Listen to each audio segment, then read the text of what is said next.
Hey, hi everyone, and welcome to today's Simple Fund 360 and Simple Invest 360 monthly webinar. So this is obviously for April 2023. So like always, today's session will be recorded, so everyone will receive a link to today's recording, or you can find all the previous recordings on our YouTube channel. You'll all receive a copy of the slides as well, and please enter any questions you do have, either myself or Aaron, into the Q&A panel, and we'd be more than happy to answer those questions at the end of the session. So today I'll give an update on what's changed with BGL's products. And then Aaron Dunn's joined us to give us an update on Smarter SMSF and what's happening with the $3 million super tax. So welcome, Aaron. Thanks, Jeevan. Yeah, there's a little bit of activity that's gone on since the last update. Obviously, we've seen a consultation, so I thought it was a good opportunity to not only talk about some of the stuff we've been doing together that I mentioned last month, but also a bit of an update as to where the government's thinking is with that consultation as well. That'd be great. Okay, and then as I mentioned, any questions you do have, please enter in the Q&A panel, and Aaron and I will be happy to answer those at the end. We do have several BGL team members logged in as well, so they're happy to enter any responses as well. So please ask any questions you do have at any stage. Okay, so with BGL products, Simple Fund 360, Simple Invest 360, the last update we released was on the 30th of March, 2023, and our next update's actually going out this afternoon. So I'm going to show you some of the features that we released in our previous update and some of the things that will be released in today's update. So I touched on this in our last webinar for those that attended, but we released some functionality there with our BGL Smart Docs that also allows you to enter in transactions for rental statements. So the technology here allows you to extract the data out of the PDF, and those PDFs obviously can come from various sources, various different rental agents, formats, different types as well. So we've tried to obviously include as many different ones as we can. Extracts the data and tries to then post adjustments, especially around year-end disbursements or expenses. So this can be done at basically any date, month-end, quarter-end, year-end, and will automatically post an adjusting journal there at the appropriate period. So let's take a look at an example of this within Simple Fund 360. Okay, so jumping in the fund, and so with the actual documents, they can be either emailed to the fund using the email address that we do provide. They can be uploaded using any of the various screens that we do have there as well. So if you go across to the document screen, okay, find that rental statement. Okay, you can click on that, and it will open up as you can see there. So on the left-hand side, you can see the actual rental statement that I've opened up. And there on the right-hand side, you can see the data that it's extracted from that. So what it'll do, it will grab the information, as you can see there, that it's grabbing the relevant, lines, items, and then it's transforming those into the relevant chart of accounts here for the particular investment. We do also cater for where the agent has provided a statement for multiple properties at the same time. So that was an update we've done over the last sort of month or so as well.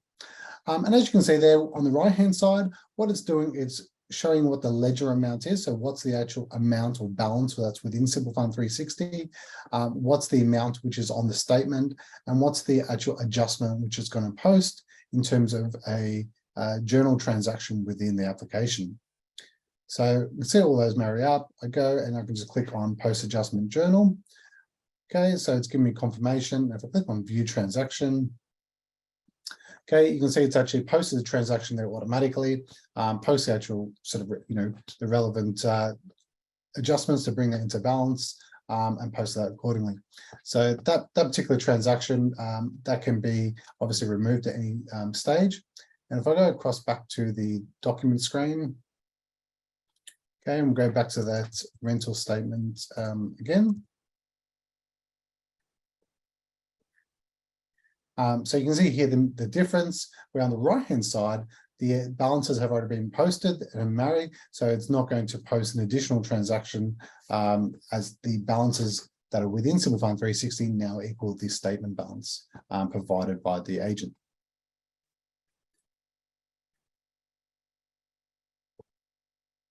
Okay, so next one there is consolidated reporting. So this is for BGL users where you have both Simple Fund 360 and Simple Invest 360. So as you can see there on the left-hand side, you can actually combine balances, amounts, and that for a family group or reporting group, with which you can combine investments, balances, taxation information for SMSFs, companies, trusts, and individuals.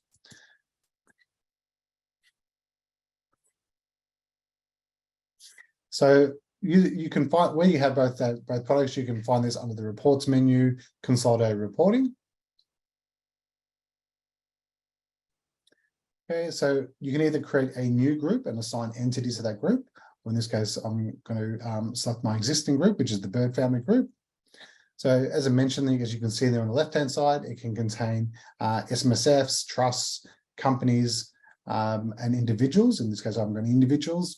And what you can actually see is all the performance reporting, summary of information in terms of balances, asset allocation, taxation information, and obviously financials, which can be obviously combining all the different amounts together. And you do have the ability to generate this to PDF for a nice report to provide to clients as well. So with one issue that we're trying to resolve with this is where there's journals posted in, or a investment journal posted from one entity to the other, is to try and not double count those particular journals. But as I mentioned, if there's any other feedback you do have while utilizing this, please provide it back to the team. Okay, so going on to our key features that we're releasing into our update, which is going out later today. So first one there is around our current export we do have there with Lodge IT. So going across there to my entity, and I'll go across there to the tax compliance screen. Okay, so as you can see down the very bottom there, obviously, if you are utilizing Simple Fund 360 in terms of your lodgements, there's obviously nothing you're going to utilize as part of this. Where you are utilizing zero tax for your tax lodgements for your practice, and you want to lodge all your returns in the one application, we do have the ability here to push the SMSF return directly into zero tax via their API. And for those firms that are utilizing Lodge IT, we now support the ability to export the SMSF return to be imported directly into their application, so you don't have to rekey any data there within the system.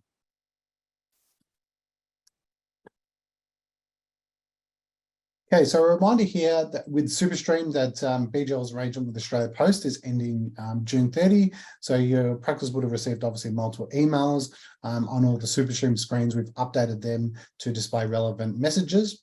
And now what we're adding today is also a change ESA notification letter. So if I go back into, I'll go actually off the report screen.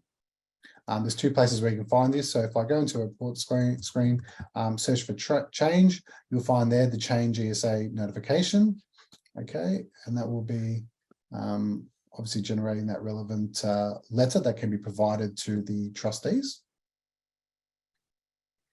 Okay, and to allow them and providing the information that they have got there. Or if you are on the SuperStream dashboard, the same thing that for the particular investment, particular SMSF, you can generate it here from the top menu there as well.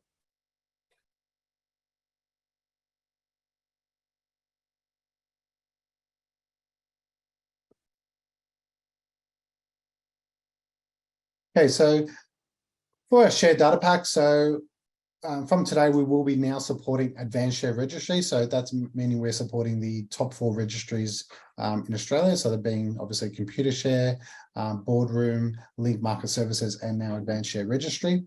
So that'll go through and I'll support all. We've also provided a new screen in terms of our contract notes management. So that'll also allow you, where there have been issues in terms of receiving notes, reading information there from the brokers, an easier way to manage and diagnose those. You can also get a confirmation of all the particular emails that have been received through. So again, just a reminder for those that have are not utilizing our share data pack, what that allows you to do is confirm either end of each quarter, and especially useful there year end, that both the balances are held, what the balance is held with that particular registry, confirms doesn't match the balance within Simple Fund 360, and presents obviously a variance, as you can see on the screen there, for some relevant, the relevant I suppose shares or ETFs, etc. It supports multiple HINs or SRNs within that service. And as I mentioned, we will be, so it does support the top 4 registries. Our aim is to have the, I guess our end aim is to support all the registries. So we'll start working on the others there in the near future. Okay, depreciation. So there's several improvements we're releasing today. So there'll be a write-off button where you, that once the depreciation is posted and the written down value equals 0, you're prompted to then to dispose of the asset. So just making sure that it's not left there within the depreciation functions. The depreciation schedule has a new column now for capital works deductions, so that you can obviously view in terms of the schedule both the capital works deduction and depreciation together on one particular report. And we do have a warning message there where if it is a fund in pension phase, so there's at least one pension member, it'll give you a warning if the pension policy hasn't been added for the year, to get you to do that first, obviously before going through there to the depreciation screen. Again, like always, if there's any other improvements you'd like to see to the depreciation screen or functions, please go through and use the feedback button within Simple Fund 360 or Simple Invest 360, and our team would love to hear those. So some things that are coming soon. So with our Smart Docs technology, again, our end aim is to be able to support every single document that the SMSF does encounter. So our sort of ones that we have on the near roadmap are our insurance statements, the ability to read RBSs, and for obviously annual tax statements for managed funds and ETFs, etc. The ability to read those and automatically create a transaction, very similar to you saw with the rental statements, automatically create those there at year end as well. So we'll provide more information once they are available. Also coming soon in the next few months, there's a 2023 SMSF annual return. So the good news for that is there's no changes compared to last year. So it's really exactly the same. For Simple Invest, we'll obviously have the changes for the 2023 trust tax return and company tax return. Currently, we're beta testing practice management sync with APS practice management and also MYOB GreatSoft. So once those initial pilots have passed all tests on both sides, we'll allow that, I guess, more clients to come on board with that and roll that out to all clients who currently utilize APS and GreatSoft.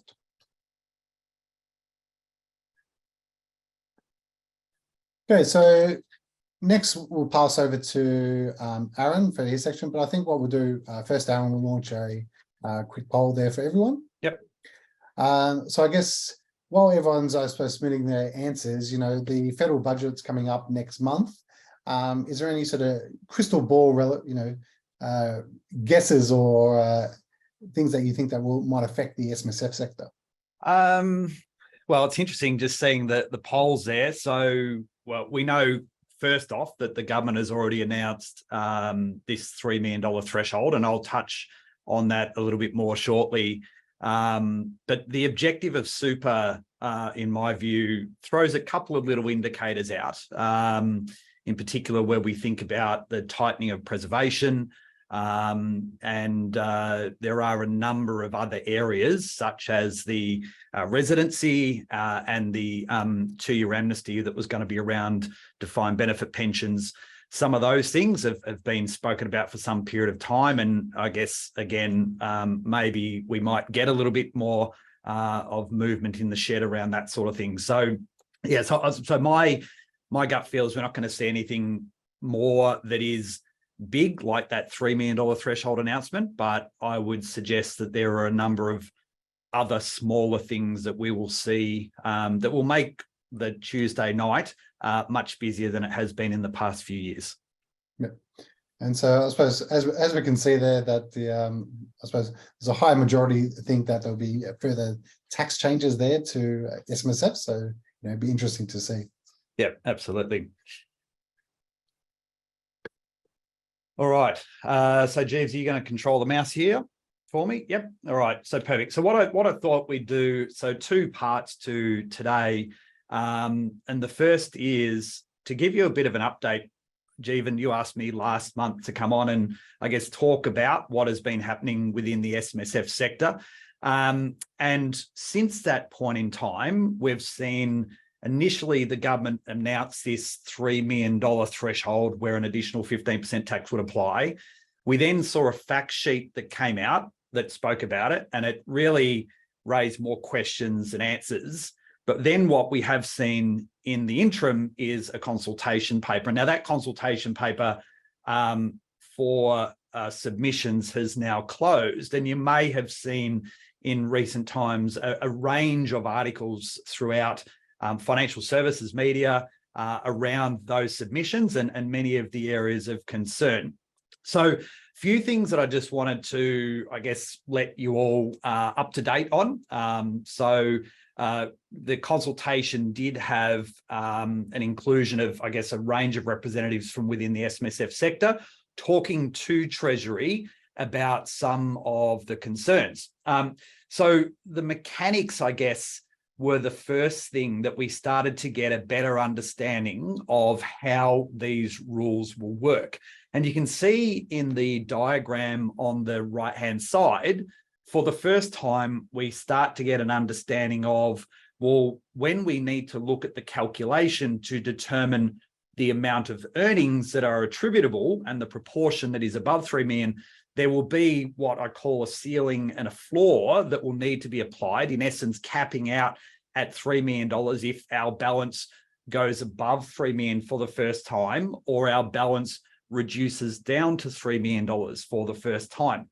So these sorts of things now form part of the discussion going forward, and we get an understanding of how the government is looking to deal with that. The other thing that we did see was further information around the definition of earnings. So what the government has tried to do is keep this quite simple in the calculation, where we were looking at the closing balance of a member's total superannuation balance, adjusting for net contributions, adding back withdrawals, and then reducing off our opening balance.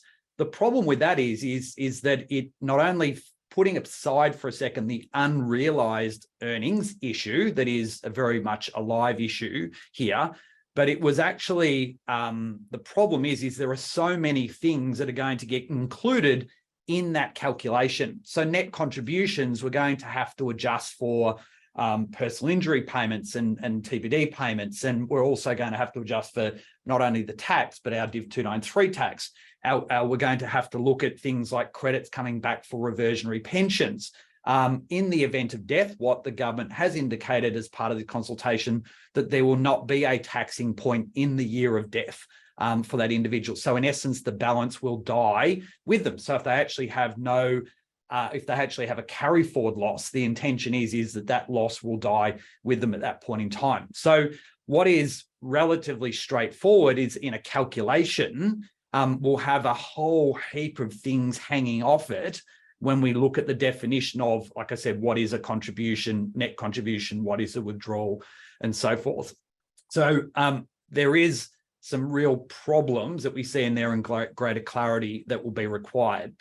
Treasury then, as I mentioned before, did consult with the SMSF sector. So Tim Miller, who works for me, was actually involved in that consultation Monday week ago as part of the final round prior to submissions. And what the government did make clear is that there are some negotiables, but there are a range of not negotiables. So things like the $3 million threshold is not on the table to be bargained with. And the way in which they're trying to tackle this, they were fairly resolute in the fact that it needed to be sector neutral. The focus, however, from the SMSF industry, given that around 75% of those affected, potentially more, are self-managed super funds, is to create what we call an alternate model approach. Because self-managed super funds have much greater granular information to determine actual earnings rather than simply through a TSB movement, then that should be available for self-managed super funds to use. When that model is not available, then we go back to an alternate approach, which is like maybe what the government is proposing here, because there are certain APRA funds that can deal with it in a more granular approach, like a self-managed fund, and there are some that can't. So trying to create a level playing field here, and again, is not something that Treasury needs to enforce, because we have seen countless examples, even this year with the NALE consultation, so the non-arm's length expenditure, a different model for self-managed super funds versus APRA funds.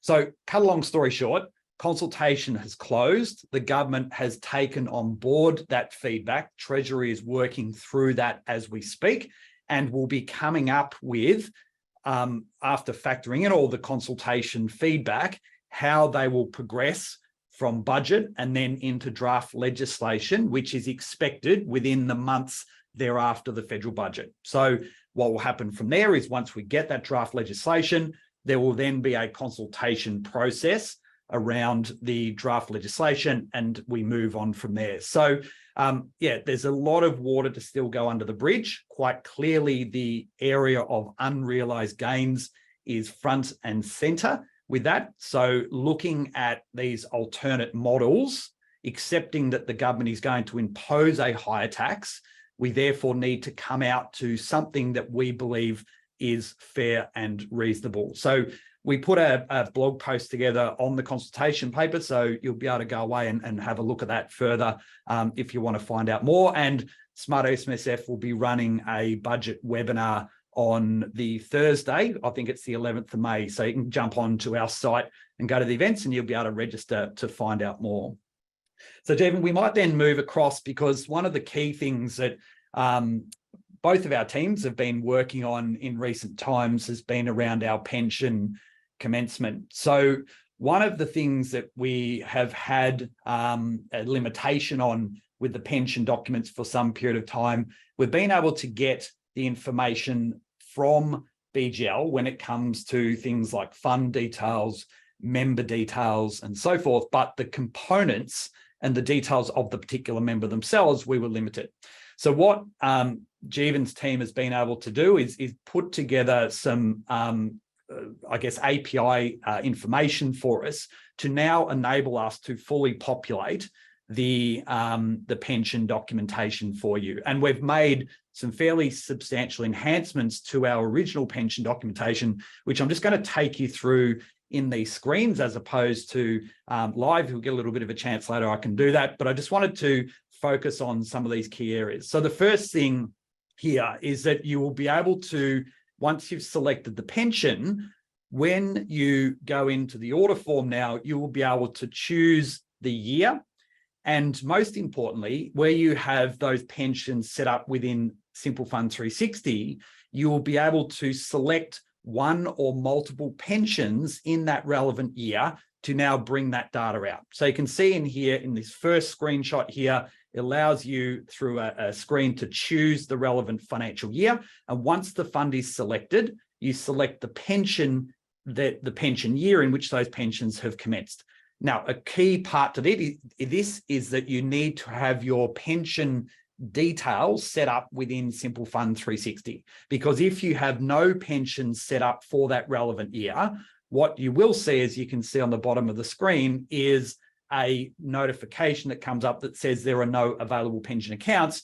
It will then still populate the fund and member information, but naturally you're not going to get any pension data that is coming across. So from there, once you choose the relevant year, we now have a few other additional features for you to choose from. And Jeeves, if you can move across to the next slide, what you can now do is, if you have multiple pensions being started in a particular year, now it might be husband and wife, it might actually be that you're doing a recontribution strategy, so the one member has multiple pensions. It will enable you to choose any one or multiple income streams to be able to import that data. So from there, if you choose the one pension, then it's naturally going to take you into the form and you can go through and complete that order. If you choose multiple pensions, then each of those is going to be stored inside the saved orders area for you to then work through based upon the information that it has been imported from there. And again, that was something that we had a lot of feedback from our members to say, well, it's good that you can do this at one at a time, but if we're working on multiple members with multiple pensions throughout a particular financial year, it would be great to go through that process in one, I guess, import. So that is in essence what we have done there as well. So again, just if you do more than one, they then create the different saved orders for you to be able to work through. So then, Jeeves, if we can sort of kick along again there, a couple of other key features that we have now added in. So I'm not going to focus too much on the importing of the fund and the member data and that sort of stuff, but these are some key changes that we've made into the documentation. So for those of you that use our Smarter SMSF deed, on the basis that you choose yes, then we are automatically populating the rule, and it allows you to then keep moving in respect to the pension documentation. On the flip side, for those of you that don't use the Smarter SMSF deed, we do create what we call a more generic set of documents that enable you to more specifically tailor to than you might get from, say, Simple Fund itself. Now, what you can see in here, and another piece of feedback that we got from that is whether you want to or whether you have available the clauses in front of you with the SMSF deed. We use a number of providers and they might be doing that work externally for another firm, and they don't necessarily have information relevant to that fund to enable the payment of the pension. So we've built some, what I call some generic clauses, but if you do have the deed information and you know the powers to pay the pension, you can then do that as well. So you've got some different mechanisms there that you can use based upon which deed you have with your self-managed super funds. So if we now move to the next one, this is the big shift that we have done with our pension documents. And this came out of a real life case study of both BGL and Smarter SMSF clients, where we now have a multi-step pension process. So our existing pension documents, we have what we call a process where there was initial oral request, and then once you complete the financial statements, you can then confirm that original oral request, say at the 1st of July. We had a real life example where that client, between the time where they started the pension and when they passed away, they had done the oral request but hadn't confirmed. So what we now have, if you have clients that want to start pensions on 1 July, you can actually now go ahead and do that, because we have this two-step process that allows you to confirm the intention of the member to complete or to start the income stream, a range of conditions around that, naturally not including the account balance, forms part of that initial request. And then through our process of completing that initial first step, we then create a saved order for you to undertake step 2 once that balance becomes known. Okay, and how does it become known? You are naturally completing the financial statements, and therefore this is removing any reference and risk around backdating of documents. So you can see on the screen at the bottom here, what we are doing from the import from Simple Fund 360 is we are picking up the account name that you can see there, in addition to the commencement date and that information. Once you here know or don't know that account balance, it will then dictate some of the fields you can see there. So in this instance, where we have the account balance not being known, we are then linking it to the financial statements that are being completed. And then we are confirming there whether we're starting with the entire balance, which naturally we will know once the financial statements are completed, or with some other way. And as I said, you're not having to, in the second step, re-key information in. You have a saved order, and then you'll be able to import that information once you have the account balance known for the income stream, to then go through and do that next step. So that diagram on the right-hand side really steps you through what you can do now in a multi-step process if you want to commence income streams that way. So the other bit that, again, I talked about with the enhanced API is now that we can not only link it to the initial request, but the API now enables us to populate all of this form information. So we are now getting not only our fund, our trustee, our member information, we're also getting our pension information. So the pension name, the commencement date, the reversionary status, and the components that make up that member's superannuation interest to enable us to determine the pension value. So you can see here, what we now have is the information populating automatically into the form that will enable you to then do all the other calculations that are required. So the Smarter SMSF form will do the proportion calculation, the minimum pension calculation, including the pro rata. Yes, that stuff is in Simple Fund 360 as well.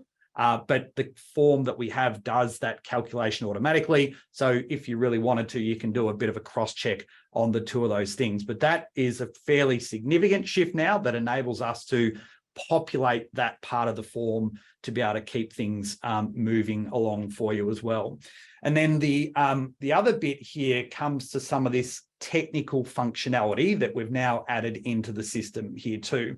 Because not only are we doing that calculation of minimum pensions and so forth, but we are giving you the opportunity to consider some other strategic things that your clients might need to be contemplating. So one of those things is, are you taking what level of pension? If you are choosing at least the minimum, we now allow you as part of that pension commencement to choose whether the pension is having an election to treat amounts from that to come out as a lump sum or as a commutation. So we know from our tax ruling 2013-5 that a commutation must be done prospectively for it to be a valid commutation, and therefore get us the debit that we may want from that strategy for a transfer balance cap perspective. So we've built this process into the order form and will allow you, based upon if you choose yes, to choose the way or priority in which you want to take that amount. So whether if you have an accumulation account, if you want to take it from the accumulation first and then from a commutation, potentially vice versa. And you can see there on the right-hand side, it's giving you that ability to choose the order of priority around those things as well. And if it's a commutation, again, you would reference the commutation rule. Otherwise, you could use some flexibility and a generic reference in the document template would apply. And the last one here, which we see is really important, is the frequency that pension payments will be made.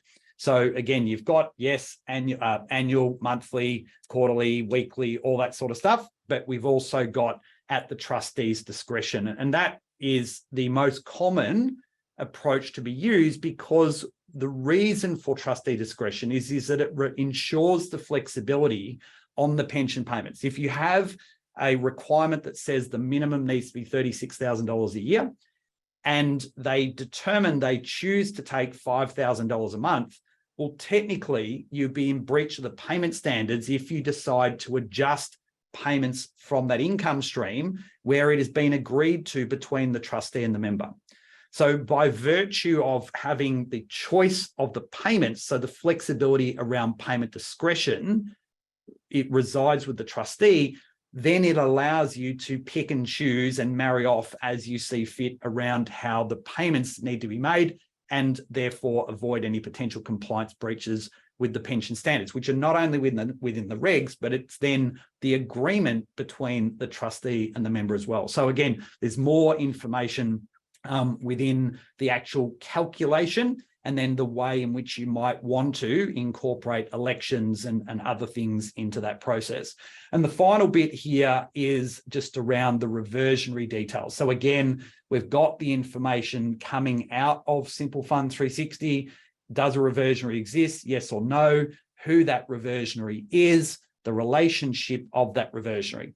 And then the final thing, we give you the choice around whether you want to take it in percentage form, dollar amount or transfer balance cap. And this will become more and more relevant as time goes on with the $3 million threshold as well, because we may see clients looking to change that level of reversionary to accommodate the way in which they might want benefits to be paid out, because they don't necessarily want it to be 100% going across from member A to member B.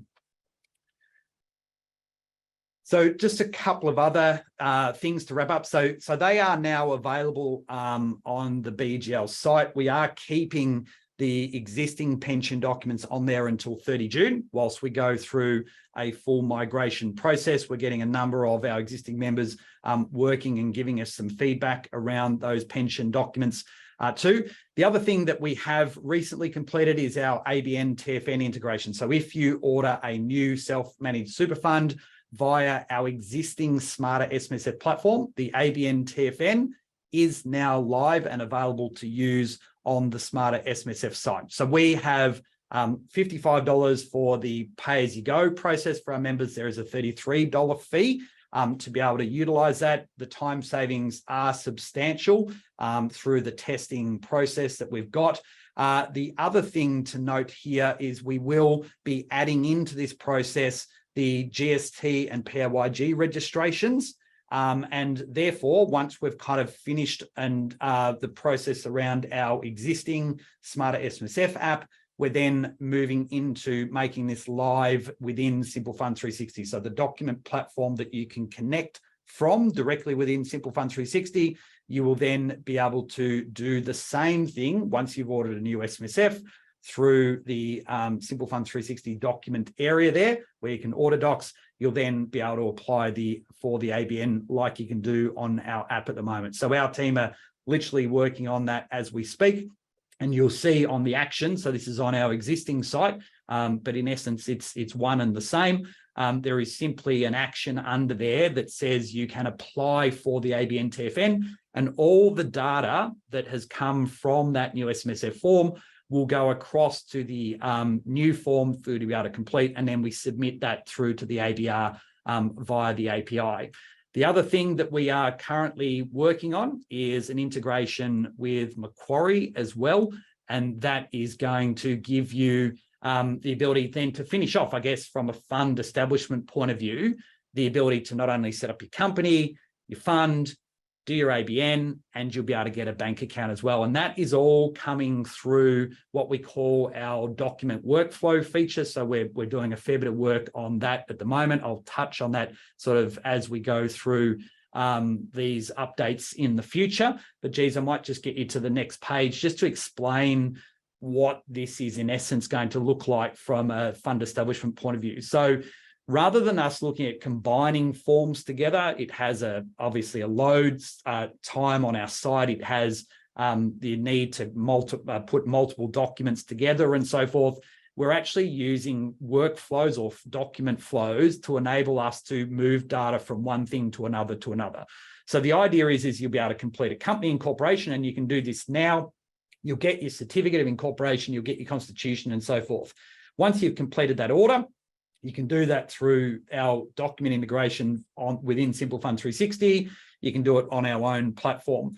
The action then can be you can send that data straight through to CAS 360. Now, if you incorporate your companies through CAS 360, you can also order Smarter SMSF constitutions through CAS 360 as well. Okay, so it doesn't matter which way you come from, whether you do it within CAS and then incorporate, or whether you do it via us and then push it back to CAS, you've got the ability to, I guess, seamlessly work between the two.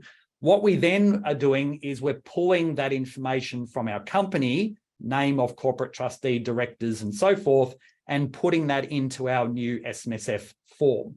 We will then finish off the SMSF form that we need, and the action there will be that we can then, once that document has been generated, we can send the data, and we can also send the documents into Simple Fund 360 for you as well. And then the final part of this process is we'll then be able to, using the data of our new SMSF, we'll be able to then do our ABN TFN.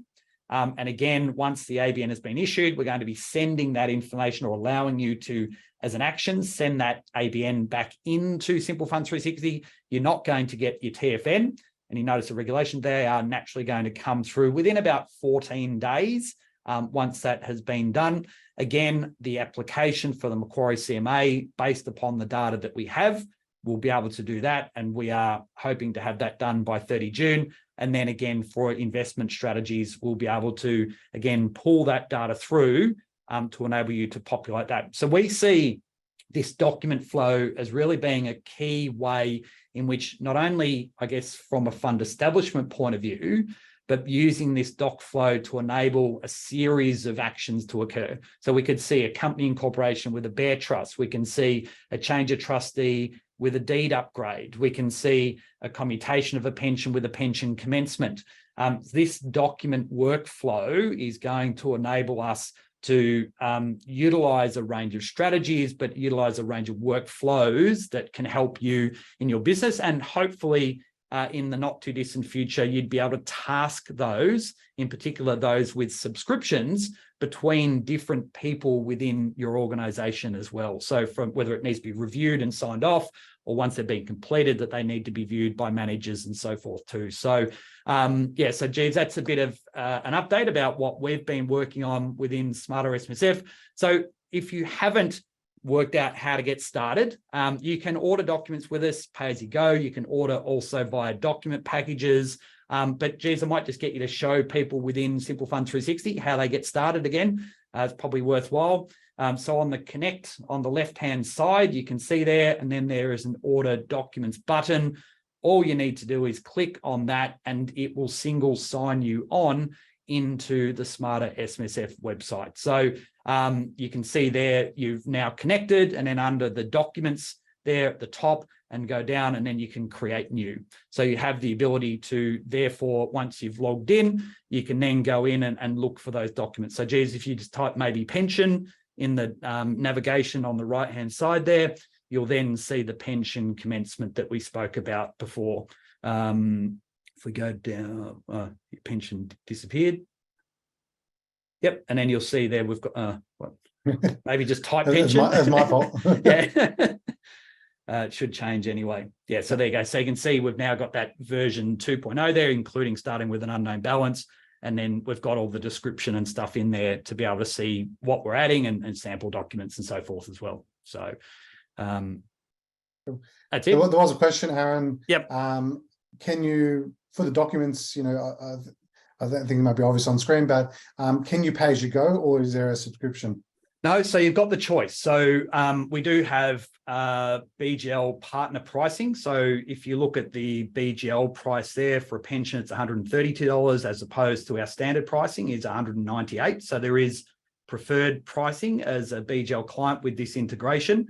But what I will say is, even though there is a discount on the pricing point there, our subscriptions make it substantially more cost effective than even the PAYG pricing. So if you've got any questions around that sort of stuff, we're happy to run some analysis for you or help you sort of get underway to understand what sort of documents and how many you might do a year, because a subscription applies across all of the documents on our site. Now, they can vary. You can see a deed upgrade there is different to a pension, is different to a fund establishment, is different to a change of trustee, is different to contribution reserving minutes, et cetera, et cetera. So it is in essence, a flat price. So subject to the number of documents you do, a subscription may be more suited to you than pay as you go, but you have the ability, as you can see there, with the PAYG prices on the website too.